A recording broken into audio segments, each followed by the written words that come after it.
بسم اللہ الرحمن الرحیم۔ اللہ تبارک و تعالیٰ کے پاکیزہ ترین نام سے آغاز کرتے ہیں جو بہت مہربان نہایت رحم والا ہے۔ درس بخاری کا سلسلہ اب نئی کتاب کی طرف مائل ہوا ہے۔ میں نے آپ کو بتایا تھا کہ کتاب کہتے ہیں ایک جیسی جنس والے مسائل، ان کے مجموعے کو کتاب سے تعبیر کرتے ہیں، پھر اس کی اگر آگے شاخیں بنتی ہیں تو ان کو فصل سے تعبیر کیا جاتا ہے۔ تو امام بخاری رحمۃ اللہ علیہ نے مختلف موضوع سے متعلق حدیثوں کو ان کے موضوعاتی اعتبار سے الگ الگ جگہ پر جمع کیا، پھر جس موضوع کی حدیث تھیں اس کو اسی کی کتاب قرار دیا۔ جیسے پچھلے ہم نے جو پڑھا تھا وہ قرض طلب کرنے کی حدیثیں تھیں، قرض سے متعلق تھیں تو کتاب الاستقراض اس کا نام رکھا۔ اب جو آگے ہے وہ جھگڑوں سے متعلق حدیثیں ہیں جن میں جھگڑوں کا تذکرہ ہے، تو اس کا نام رکھا ہے کتاب الخصومات، یعنی جھگڑوں کی کتاب۔ ایک ایسا مجموعہ اس کتاب کا ایک ایسا چیپٹر کہ جس میں جھگڑے سے متعلق حدیثیں جمع کی گئی ہیں۔ آج اس کا آغاز کرتے ہیں۔ بسم اللہ الرحمن الرحیم۔ باب قائم کیا ہے باب ما یذکر فی الاشخاص والخصومت بین المسلم والیہود۔ باب ما یذکر، اس چیز کا باب جو ذکر کیا جائے فی الاشخاص والخصومتی، چند اشخاص کے بارے میں اور جھگڑے کے بارے میں، بین المسلم والیہود، جو مسلمان اور یہود کے درمیان تھا۔ حدیث نمبر ہے 2410 اور اس کے راوی ہیں حضرت عبداللہ رضی اللہ تعالی عنہ۔ یہ کہتے ہیں کہ میں نے ایک شخص سے قرآن مجید کی ایک آیت اس طرح سنی کہ میں نے نبی کریم صلی اللہ علیہ وسلم سے اس کے خلاف سنی تھی، یعنی لہجہ مختلف تھا، زبر زیر پیش کا فرق تھا، میں نے کسی اور طرح سنی تھی، اس نے کسی اور طرح پڑھی۔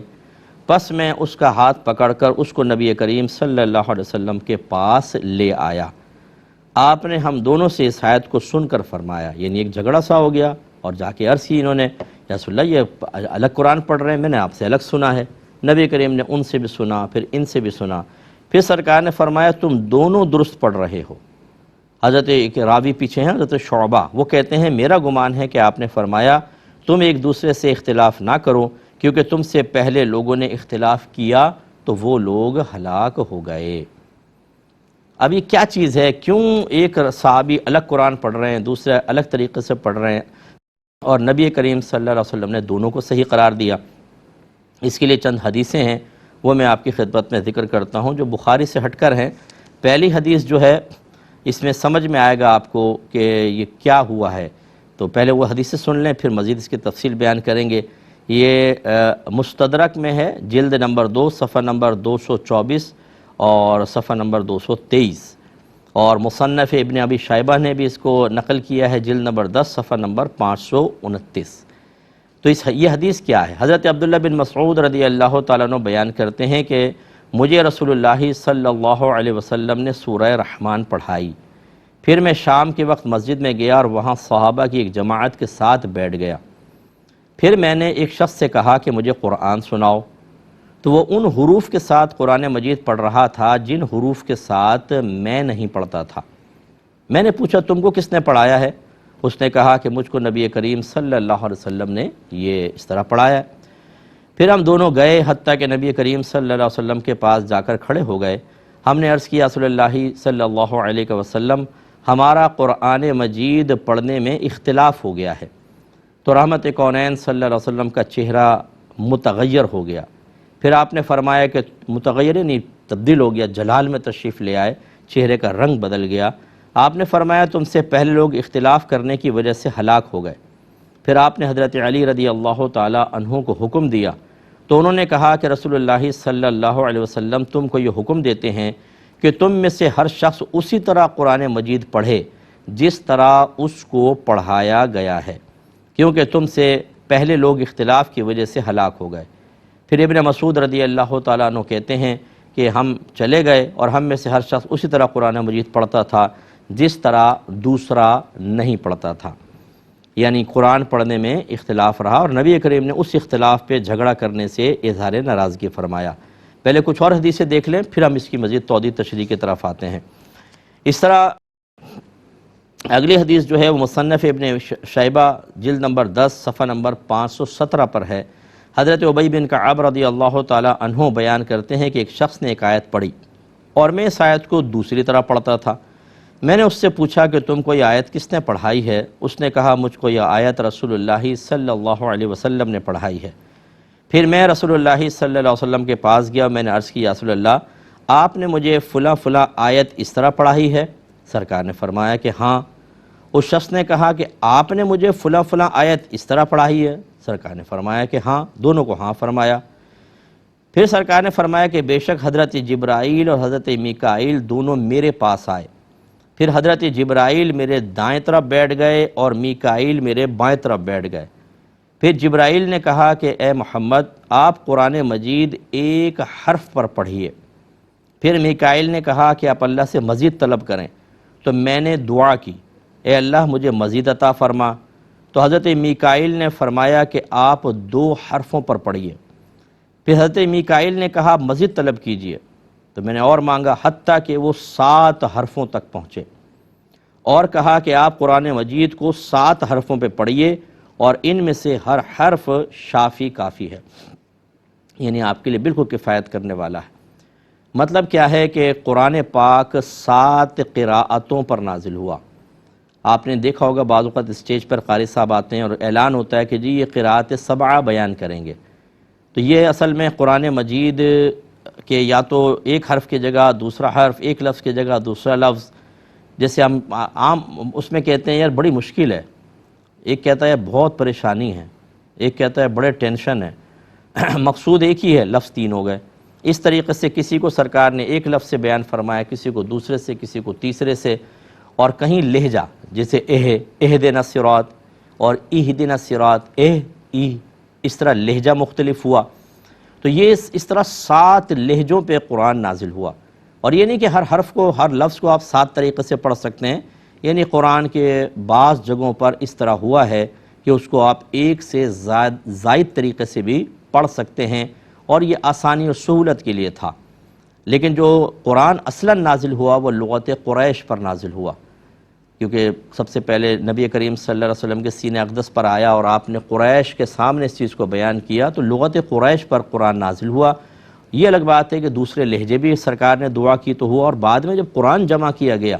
تو وہ لغت قریش پر ہی جمع ہوا، یعنی جو حضرت خاص طور پہ حضرت عثمان غنی رضی اللہ تعالی عنہ نے قرآن پاک کا مجموعہ تیار کروایا، وہ لغت قریش کے اوپر تھا۔ تو خلاصہ کلام یہ ہے کہ قرآن پاک کی آیات کو مختلف، بعض آیات کو،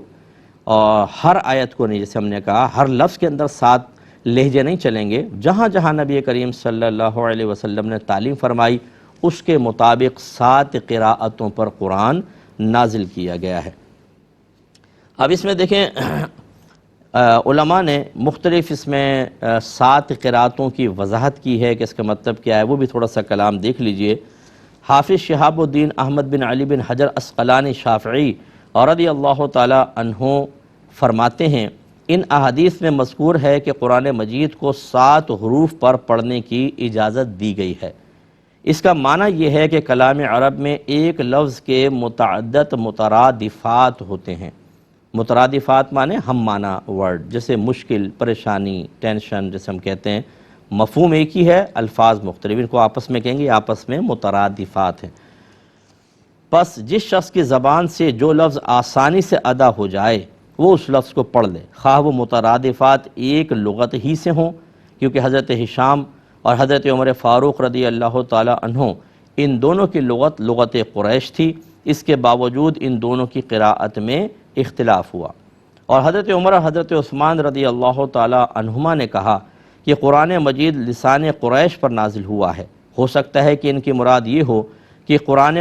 مجید اولاً لسان قریش پر نازل ہوا، پھر اللہ تعالیٰ نے لوگوں کے لیے یہ آسانی کر دی کہ وہ قرآن مجید کو اپنی لغت پر پڑھیں،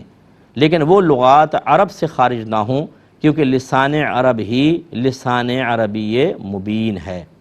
اس حدیث میں مذکور ہے کہ بے شک یہ قرآن 7 حرفوں پر نازل کیا گیا ہے، تم کو جو حرف آسان لگے تم اس پر پڑھ لو۔ اس سے یہ مراد نہیں کہ ہر لفظ کو 7 طریقوں سے پڑھا جائے گا۔ حافظ ابن عبد البر نے کہا کہ اس پر اجماع ہے، بلکہ یہ غیر ممکن ہے۔ بلکہ قرآن مجید میں کوئی ایسا لفظ نہیں پایا گیا جس کو 7 طریقوں سے پڑھا گیا، مگر بہت کم۔ اس حدیث کا مطلب یہ ہے کہ کسی لفظ کو زیادہ سے زیادہ 7 طریقوں سے پڑھا جا سکتا ہے۔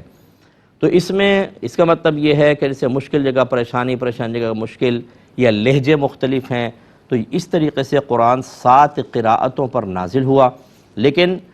ہر شخص اپنے علاقے میں اسی طرح قرآن پڑھے جیسا اس نے قرآن جیسے وہ علاقے والے لوگ پڑھ رہے ہوں۔ یہ حضرت عثمان غنی رضی اللہ تعالی عنہ نے جو قرآن مجید کو لغت قریش پر ہی جمع کیا، اس کی وجہ کیا تھی؟ وہ یہی تھی کہ ایک جیسے صحابی ہیں وہ کسی علاقے میں بھیجے گئے، وہاں ایک پہلے صحابی تھے وہ معزول ہوئے ہٹ گئے، یہ دوسرے گئے، انہوں نے وہاں جا کے نماز پڑھائی تو اپنے لہجے سے قرات کی، پہلے والے صحابی دوسرے لہجے سے قرات کر رہے تھے، لوگ پریشان ہو گئے، انہوں نے کسی اور طرح پڑھائی تھی، انہوں نے کسی اور طرح پڑھائی تھی، اور آہستہ آہستہ یہ جو دین تھا وہ اجمیوں کے اندر، غیر عرب کے اندر چلا جا رہا تھا۔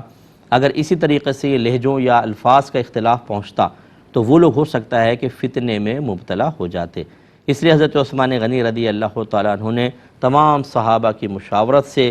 لغت قریش والا قرآن پاک مرتب کیا، یعنی وہ تمام جو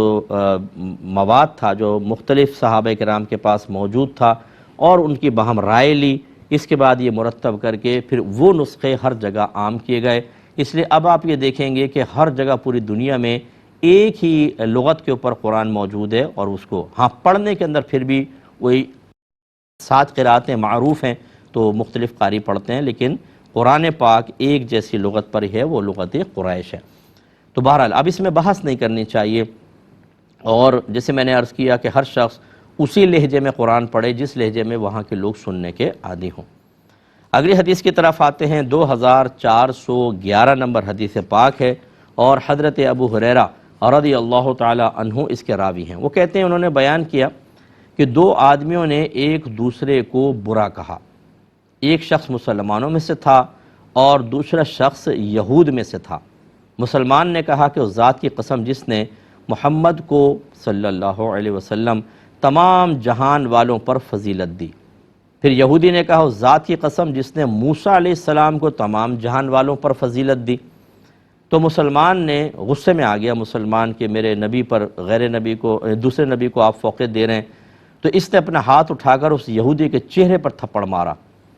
تو وہ یہودی نبی علیہ السلام کے پاس گیا اور آپ کو اس واقعے کی خبر دی، یا رسول اللہ دیکھیں آپ کے صحابی نے میرے منہ پہ تھپڑ مارا ہے۔ نبی کریم صلی اللہ علیہ وسلم نے اس مسلمان کو بلایا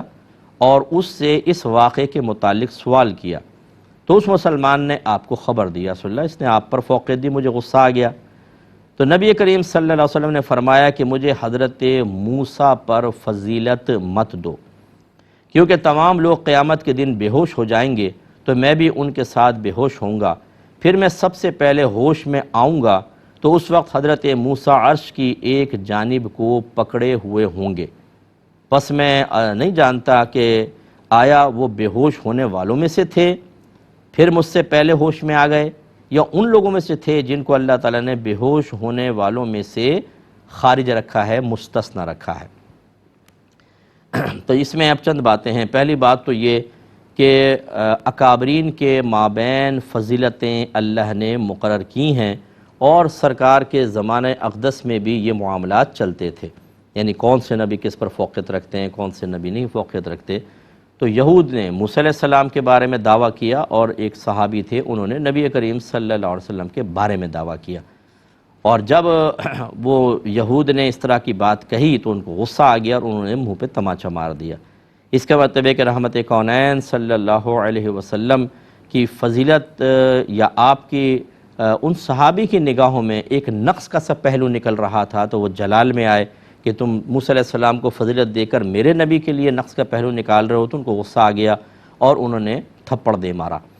تو رحمت کونین صلی اللہ علیہ وسلم نے ان مسلمان کو کوئی سزا جاری نہیں کی، کیونکہ یہ نبی کریم کی محبت میں ایک جوش میں آ کے انہوں نے کیا تھا، لیکن رحمت کونین صلی اللہ علیہ وسلم نے ضرور فرمایا کہ مجھے موسیٰ پر فضیلت مت دو۔ اب یہ کیوں فضیلت مت دو، اس کی میں آپ کو وجہ بتاتا ہوں۔ دوسرا سرکار نے فرمایا کہ جب میں اٹھوں گا تو میں بے ہوش ہو جاؤں گا، جب سور پھونکا جائے گا میں اٹھوں گا تو میں دیکھوں گا کہ موسیٰ علیہ السلام تو پہلے ہی عرش کا سایہ پکڑے ہوئے ہیں مجھ سے پہلے، تو مجھے نہیں پتا کہ اب وہ بے ہوش ہوئے ہیں کہ نہیں ہوئے۔ تو اب اس کو اچھی طریقے سے پہلے سمجھ لیجئے کہ حضرت اسرافیل علیہ السلام پہلا سور پھونکیں گے تو قیامت قائم ہوگی اور سب کے سب ہلاک ہو جائیں گے، لیکن انبیاء علیہ السلام بے ہوش ہوں گے۔ اس کی وجہ یہ ہے کہ انبیاء علیہ السلام دنیا سے رخصت ہو جانے کے باوجود بھی فوت نہیں ہوتے، یعنی وقتی طور پر ان پہ موت ضرور طاری ہوتی ہے، لیکن اس کے بعد وہ پہلے سے زیادہ کامل حیات میں ہوتے ہیں، کیونکہ شہیدوں کی حیات تو آپ کو پتہ ہے کہ قرآن سے ثابت، اللہ تعالیٰ نے فرمایا جو اللہ کے راہ میں شہید کیے جائیں ان کو مردہ مت سمجھو، وہ زندہ ہیں لیکن تمہیں اس کا شعور حاصل نہیں ہے۔ تو اور شہداء کا مقام و مرتبہ کم ہے، تو جب کم درجے کے ایک شخص کو یہ فضیلت حاصل ہے تو انبیاء علیہ السلام کا مقام و مرتبہ تو اس سے کہیں زیادہ بلند و بالا ہے، لہٰذا انبیاء علیہ السلام بھی اپنی قبور میں زندہ ہیں اور ان کو رزق دیا جاتا ہے، جیسے کہ حدیث میں ہے، یہ ذہن میں رکھیے گا، یہ حدیث صحیح حدیث ہے جو بیان کی گئی ہے کہ حضرت اوس بن اوس رضی اللہ تعالیٰ عنہ بیان کرتے ہیں کہ رسول اللہ صلی اللہ علیہ وسلم نے فرمایا تمہارے ایام میں سب سے افضل جمعے کا دن ہے، اس میں حضرت آدم کو پیدا کیا گیا اور اسی دن میں ان کی روح قبض کی گئی اور اسی دن میں قیامت کا سور پھونکا جائے گا اور اسی دن سب بے ہوش ہوں گے سوائے اس دن تم مجھ پر بکثرت درود پڑھا کرو، یعنی جمعے کے دن، کیونکہ تمہارا درود مجھ پر پیش کیا جاتا ہے۔ صحابہ نے عرض کی یا رسول اللہ ہمارا درود آپ پر کیسے پیش کیا جائے گا جبکہ آپ کا جسم اقدس فوت ہو جانے کے بعد زمین میں چلا جائے گا؟ نبی کریم نے ارشاد فرمایا کہ بے شک اللہ تعالیٰ نے زمین پر نبیوں کے جسموں کو کھانا حرام فرما دیا ہے، اور جیسے کہ دوسری روایت میں ہے ابن ماجہ کی، انبیاء علیہ السلام اپنی قبور میں زندہ ہیں، انہیں رزق دیا جاتا ہے۔ اس کا مطلب یہ ہوا کہ جو انبیاء علیہ السلام ہوں گے جب سور پھونکا جائے گا تو ان پہ وقتی طور پر ایک بے ہوشی سی طاری ہوگی، پھر وہ ہوش میں آ جائیں گے۔ اب نبی کریم جب فرماتے ہیں کہ میں ہوش میں آؤں گا تو موسیٰ کو میں عرش کا سایہ پکڑے ہوئے دیکھوں گا، تو میں نہیں جانتا کہ وہ بے ہوش ہوں گے یا ان لوگوں میں سے ہیں جو بے ہوش نہیں ہوں گے، اللہ نے ان کو مستثنیٰ رکھا ہے۔ اس سے سوال پیدا ہوتا ہے کہ کیا نبی کریم صلی اللہ علیہ وسلم کو علم نہیں ہے کہ قیامت میں کیا ہوگا؟ اس کا جواب یاد رکھیے، اس کے کئی جواب دیے گئے ہیں، جس میں ایک یہ ہے کہ یہ اس وقت آپ نے بات فرمائی جب آپ کو یہ علم حاصل نہیں تھا، بعد میں آپ کو علم حاصل ہو گیا، جس کی تفصیل یہ ہے، یہ سمجھ لیجئے کہ نبی کریم صلی اللہ علیہ وسلم کے تمام علوم آپ کو ایک ساتھ نہیں دیے گئے ہیں بلکہ آہستہ آہستہ بتدریج دیے گئے ہیں۔ اس کی تفصیل انشاءاللہ میں عرض کروں گا، یہ بحث یاد رکھیے گا، نیکسٹ پروگرام میں یہیں سے ہم آغاز کریں گے۔ اللہ تعالی ہمیں جو کچھ سنا اس کو سمجھنے کی توفیق عطا فرمائے، آمین۔ وآخر دعوانا ان الحمدللہ رب العالمین۔